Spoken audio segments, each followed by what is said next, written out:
जन्म कुंडली से अपना इष्ट कैसे जानें?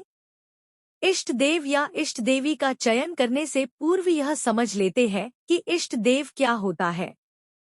इष्ट देव या इष्ट देवी जातक और ईश्वर के मध्य का सूत्र होते हैं, प्रत्यक्ष रूप में जो हमारे वंश कुल की रक्षा करते हैं, हमारे परिवार की रक्षा करते हैं। होते वो ईश्वरीय रूप ही है। आधुनिक समय का सबसे बड़ा नुकसान सनातन धर्म, संस्कार, धर्म और संस्कृति का नुकसान है। प्राचीन समय से घर के पूर्वज कौन से देवी देवता का पूजन कर रहे थे और कैसे कर रहे थे, इसका ज्ञान सभी पूर्वजों को होता है। देवी देवताओं में से कौन से देवी देवता हमारे इष्ट देवी देवता है, यह पूर्वजों से जाना जा सकता है। प्राचीन समय में भारत में संयुक्त परिवार का प्रचलन था। सारा परिवार परिवार के मुखिया के अनुसार ही महत्वपूर्ण विषयों का निर्णय लेता था। संयुक्त परिवार में कोई शादी हो, जन्म हो या किसी की मृत्यु हो, उस परिस्थिति में अंतिम निर्णय लेने का अधिकार परिवार के मुखिया का ही था।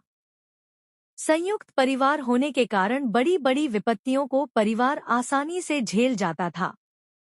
समय का पहिया घुमा और लोग संयुक्त परिवार को छोड़कर शहरों के छोटे छोटे घरों में आ बसे।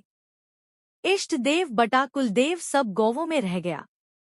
हमारी 7 पीढ़ियां जिन देवी देवताओं को पूजते आ रहे थे, वो सभी गांव में रह गया। शहर में लोगों ने अपने घरों में छोटे मंदिर में ईश्वर को भी कई बार जगह नहीं दी है। जन्म कुंडली हमारे पूर्व जन्म, वर्तमान जन्म और भविष्य की घटनाओं का लेखा जोखा है। प्रारब्ध कर्मों के अनुसार इस जन्म में हमें जो भी प्राप्त हुआ है, वह सब कुंडली में स्थित ग्रह, राशि और योगों में अंकित है। इस जन्म में कौन सी घटना कब घटित होगी, यह महादशा से तय किया जा सकता है। जीवन की घटनाओं के घटित होने के समय की जानकारी महादशा, अंतरदशा और प्रत्यंतर दशा से प्राप्त होती है। साथ ही इसके ग्रह गोचर भी देखा जाता है। हम सब जानते हैं कि कुंडली में स्थित ग्रहों से जनित दोषों को दूर करने के लिए इष्ट आराधना की जाती है। इष्ट आराधना से ग्रह दोष दूर होता है और ग्रहों के फल शुभ रूप में प्राप्त होते हैं। जन्मपत्री के आधार पर इष्ट देव की पहचान करने के संबंध में वैदिक ज्योतिष ग्रंथों में अलग अलग विचार दिए गए हैं। विभिन्न ज्योतिष विद्वान इस विषय में अलग अलग मत रखते हैं।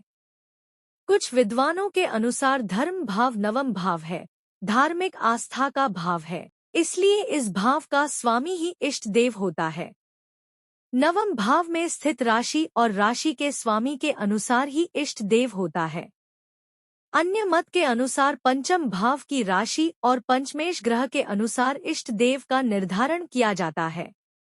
विद्वानों के अन्य समूह के अनुसार इष्ट देव जानने के लिए लग्न भाव, राशि और लग्नेश को देखा जाता है। कुछ विद्वानों के अनुसार तीनों त्रिकोणों में जो भाव सबसे अधिक बली है, उसके अनुसार इष्ट देव तय किया जाता है। महर्षि जैमिनी के विचार से आत्मकारक ग्रह ही इष्ट देव होता है। आत्मकारक ग्रह वह ग्रह होता है जो नवग्रहों में सबसे अधिक अंशों के साथ स्थित होगा, वही ग्रह आत्मकारक ग्रह कहलाता है। पंचम भाव से इष्ट देव कैसे देखें? इष्ट देव या इष्ट देवी से अभिप्राय पूर्वजों के द्वारा वर्षों से पूजे जा रहे देव या देवी से होता है।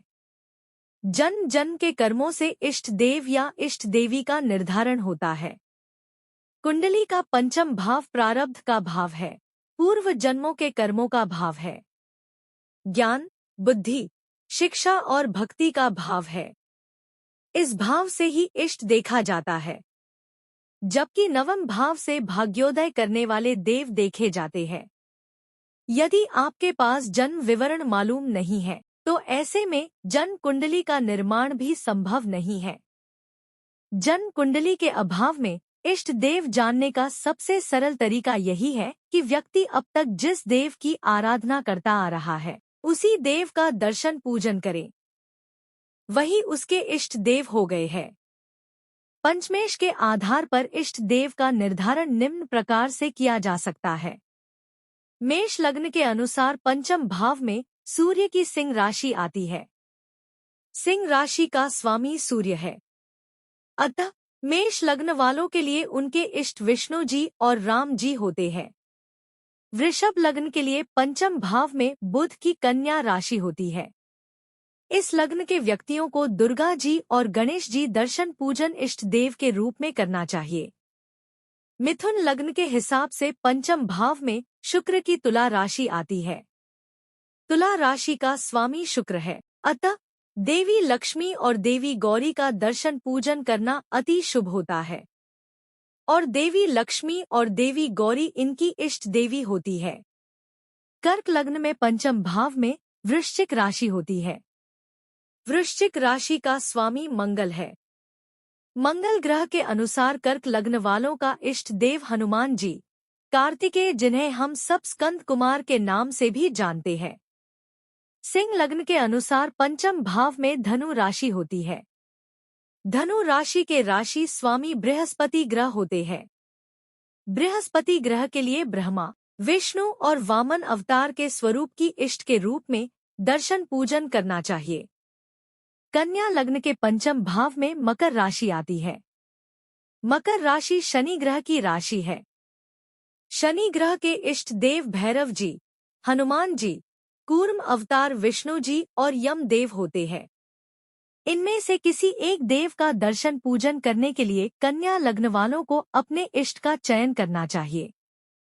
तुला लग्न में पंचम भाव की राशि कुंभ ही होती है, इसलिए आपकी राशि के स्वामी भी शनि देव ही होते हैं।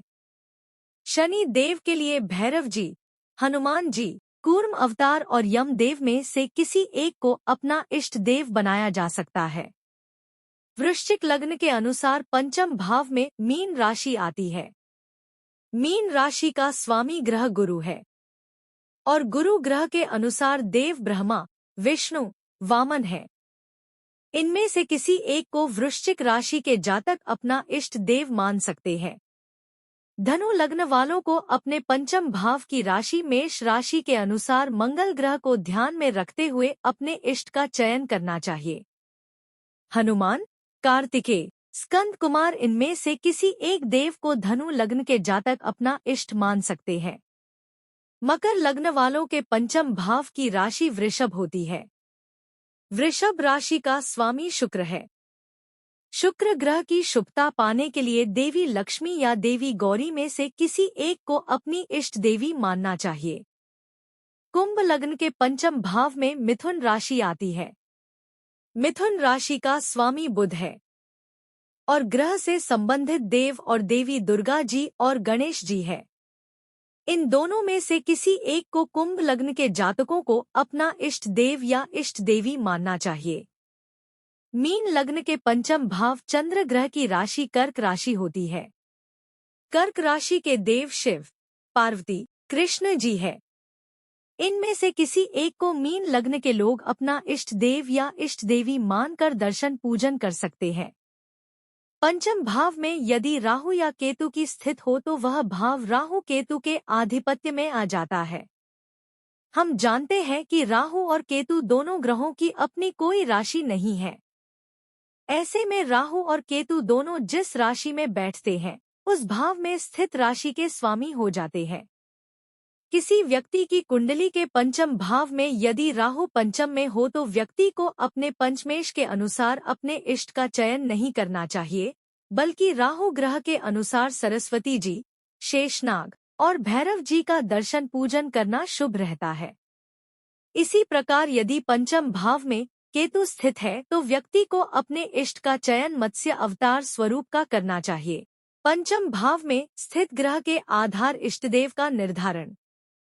मेष, सूर्य, विष्णु जी। वृष, गणेश जी। मिथुन, सरस्वती, तारा, लक्ष्मी। कर्क, हनुमान जी। सिंह, शिवजी। कन्या, भैरव, हनुमान जी, काली। तुला, भैरव, हनुमान जी, काली। वृश्चिक, शिवजी। धनु, हनुमान जी। मकर, सरस्वती, तारा, लक्ष्मी। कुंभ, गणेश जी। मीन, दुर्गा, सीता देवी। जन्म कुंडली को ध्यान में रखते हुए भी इष्ट देव का चयन करने के लिए एक अन्य विधि का प्रयोग किया जाता है। जन्म पत्री में जो ग्रह सबसे अधिक शुभ हो या जो राशि सबसे अधिक शुभ हो एवं अपने जन्म नक्षत्र के अनुसार इष्ट का चयन किया जा सकता है।